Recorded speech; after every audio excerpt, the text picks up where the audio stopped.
I inherited the land from my grandfather, 2,000 acres of rolling hills, hardwood forest, and grassy meadows stretching as far as the eye could see.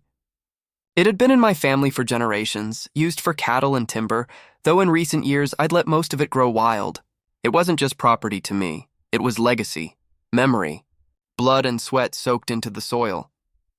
When I first heard that the Homeowners Association of Pine Ridge Estates was claiming part of my property as community land, I thought it was a clerical error. After all, Pine Ridge was a development built on the edge of my land 15 years ago. They had negotiated an easement for a small walking trail, but nothing more. I still owned every tree, every fence post, every acre. I drove to the HOA office, a tidy little building next to their clubhouse. The HOA president, a man named Richard Hall, met me at the door with a politician's grin. "We were just about to contact you," he said, ushering me into his office. "We've finalized the sale of the South Meadow to a development company." "Exciting news for the community," I stared at him. "Excuse me? You sold my land?" He kept smiling. That parcel was designated as common green space when Pine Ridge was built. We sold the development rights to fund road repairs and community improvements. "That land was never yours to sell," I said, my voice sharp. "The deed is in my name. You had an easement for a footpath, that's all." Richard's smile faltered. "Our legal counsel assured us—" "Your legal counsel is wrong," I snapped. "You've committed fraud." That afternoon, I drove straight to the county records office. After 3 hours with a clerk and a stack of dusty files, my worst fears were confirmed. Someone in the HOA had filed forged documents years ago, claiming that the South Meadow was part of Pine Ridge's common property. Using those documents, they had sold 200 acres, a tenth of my land, to a developer. By the time I got home, bulldozers were already parked at the edge of the meadow. I called a lawyer that night. The next morning, we filed suit for property theft, fraud, and damages. But lawsuits move slowly and developers move fast. Within weeks, trees were being cleared. Foundations were poured. I watched helplessly as my family's land was carved into neat little quarter-acre lots. I might have lost 200 acres, but I wasn't about to lose my fight.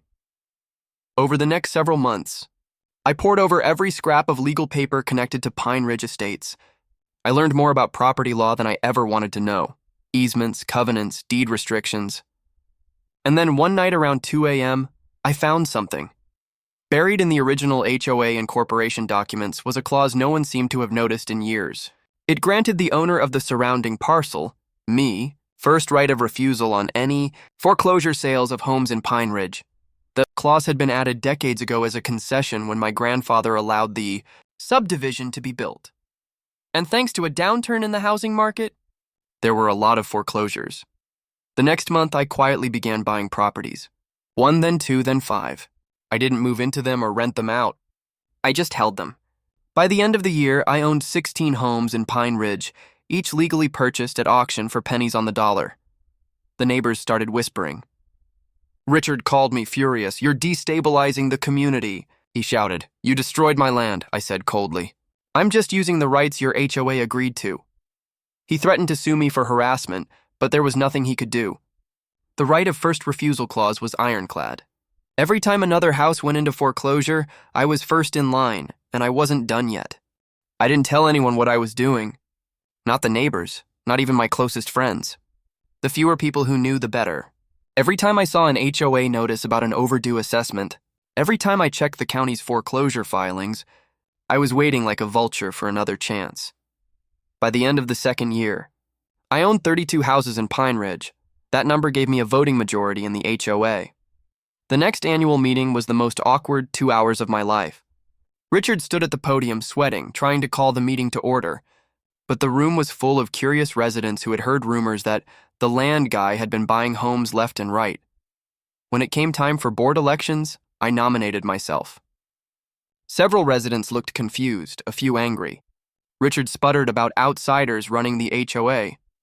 Then I pulled out a thick folder, copies of every deed I owned.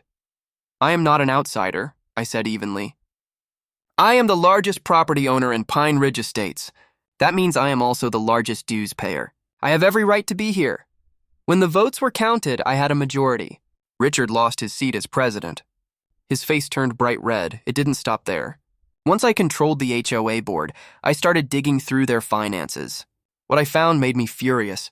Inflated maintenance costs, contracts awarded to Richard's brother-in-law, thousands spent on consulting fees that didn't make sense.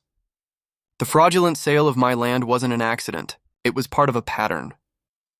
The first thing I did was hire an independent auditor. The second thing I did was sue the former board members personally for breach of fiduciary duty. Richard tried to rally the neighborhood against me. He claimed I was taking over Pine Ridge, that I was an outsider trying to ruin their community. But then the audit report was released. It showed that Richard and 2 other board members had embezzled over $300,000 of HOA funds over the years. The community turned on them almost overnight. Meanwhile, I kept buying more homes. With each one, my control of the HOA grew. I rewrote the bylaws to remove many of the arbitrary restrictions that had made life miserable for residents. No more silly fines for leaving trash cans out an extra day.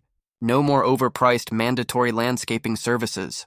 Slowly, people began to see me not as a villain, but as someone cleaning up the mess. But I still hadn't gotten justice for the 200 acres they had stolen. My lawyer and I finally got our day in court 18 months after filing the lawsuit. The developer argued that they had bought the land in good faith and had already built homes on it, so they should be allowed to keep it. I argued that the entire sale was based on fraud and forgery. The judge agreed with me, mostly. He ruled that the developer had to pay me the fair market value of the land plus damages. It wasn't the same as having my land back, but it was a multi-million-dollar judgment. When the check cleared, I didn't buy a fancy car or a yacht. I bought the last dozen foreclosed homes in Pine Ridge. At that point, I owned almost half the neighborhood. Then came the final move. My lawyer had been quietly preparing a plan that was as legal as it was devastating. Under the HOA's governing documents, a supermajority of property owners could vote to dissolve the HOA entirely and liquidate its assets. And thanks to all the homes I now owned, I had the supermajority. We called a special meeting. Dozens of residents showed up, nervous, curious, some angry. Richard was there too, glaring daggers at me from the back row.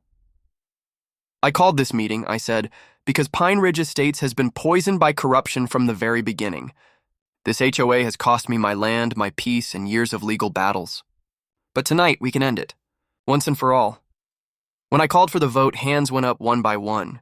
The residents were tired of endless drama, tired of paying for someone else's greed.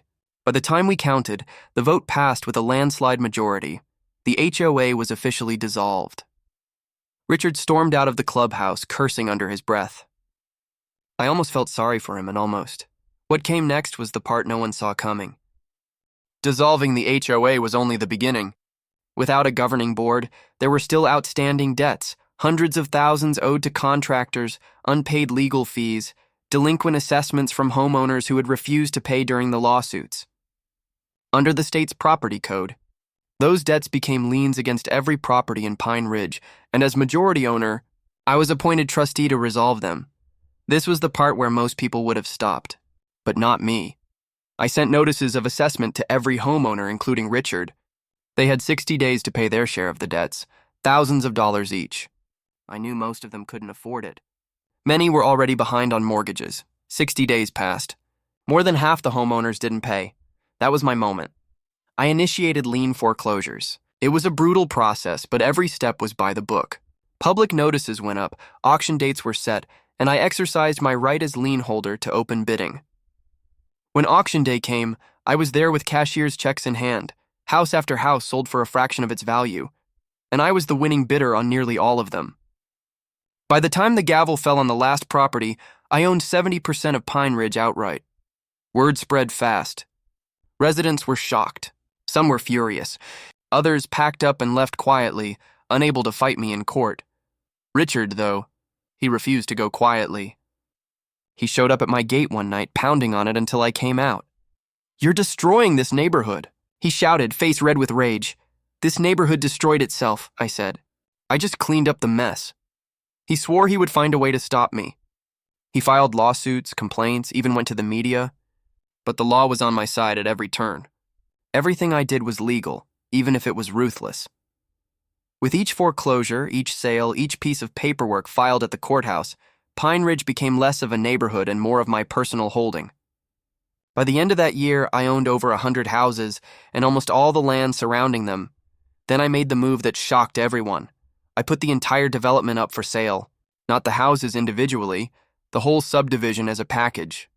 A commercial developer from out of state swooped in and made an offer too good to refuse. Within 6 months, Pine Ridge was no longer a neighborhood. It was a construction site. Bulldozers rolled through, demolishing houses, some still occupied by holdouts who had refused to leave until the sheriff's deputies escorted them out. I didn't watch those demolitions with glee. Truthfully, I felt a strange hollowness. This was the place where my grandfather had walked me through the woods as a boy, showing me where the deer trails ran. It was the place where I had first learned what an oak tree smelled like after rain, but it was also the place where a group of smug, self-important board members thought they could take from me without consequence. When the last house came down, Richard's was the final one. He stood in the driveway as the sheriff handed him the eviction notice. His face was pale, lips pressed tight. "This isn't justice," he said to me as he passed. "No," I said quietly. "It's the law."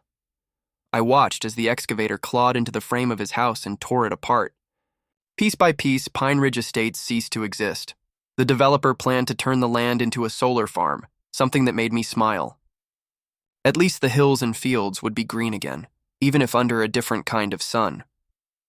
When the deal closed, I walked away with more money than I'd ever dreamed of having. Enough to buy twice the land I'd lost, enough to make sure no one could ever try to steal from me again, and yet part of me wasn't done. When the last truck rolled out of Pine Ridge and the heavy machinery went silent, the air felt different. For months, there had been the constant roar of engines, the metallic crunch of demolition, the thud of foundations being ripped apart. Now, standing on the edge of what was once the main street, there was nothing but silence and a wide, raw emptiness. Grass had already started to sprout between the piles of turned soil. The forest beyond looked as if it had taken one step closer, eager to reclaim what was always its own. I stood there for a long time, breathing in the smell of dirt and diesel, thinking of my grandfather. He would have hated what happened, not because I fought back, but because the land had been desecrated in the first place. When I drove home that evening, I passed Richard's old place.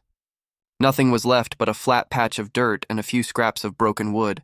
For years, his house had been the seat of power, the place from which all the arrogant letters, fines, and threats had been sent. Now it was just another patch of earth waiting for the grass to grow. I didn't feel triumphant. Not exactly. What I felt was something deeper, heavier. In the following months, I used the proceeds from the sale to buy 2,000 acres of new land farther north, even wilder and more beautiful than what I had lost. I put it under a conservation easement so that no one could ever build on it, sell it, or carve it up without my consent. It would stay whole, forever. People started reaching out to me, reporters, bloggers, even documentary filmmakers who wanted to tell the story of the man who sold a neighborhood. At first, I refused. It wasn't entertainment.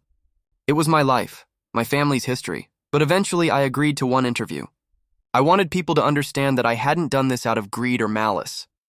They took something that was mine, I told the interviewer, and when the system failed to stop them, I used the system to get it back. All of it, with interest. The story went viral. Some people called me a hero, others a villain. I didn't care either way. What mattered was that no one would ever look at a homeowners association the same way again. Months later, I got a letter in the mail from one of the former Pine Ridge residents, a woman whose house had been foreclosed. She wrote that at first she had hated me, but later she realized that the HOA had been corrupt from the beginning, and that I had just done what she wished someone had done years ago. She thanked me for ending the cycle, even if it meant she had to move away. I kept that letter in my desk. It reminded me that I wasn't just avenging myself. I was breaking something rotten so that it couldn't hurt anyone else. Every now and then, I still drive past the place where Pine Ridge used to be.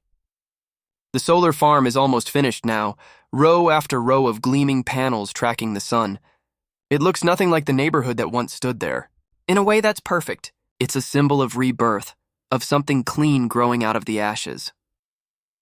The last time I went, I parked my truck and walked along the dirt road where the main cul-de-sac had been. The air was quiet, except for the hum of inverters and the occasional cry of a hawk overhead.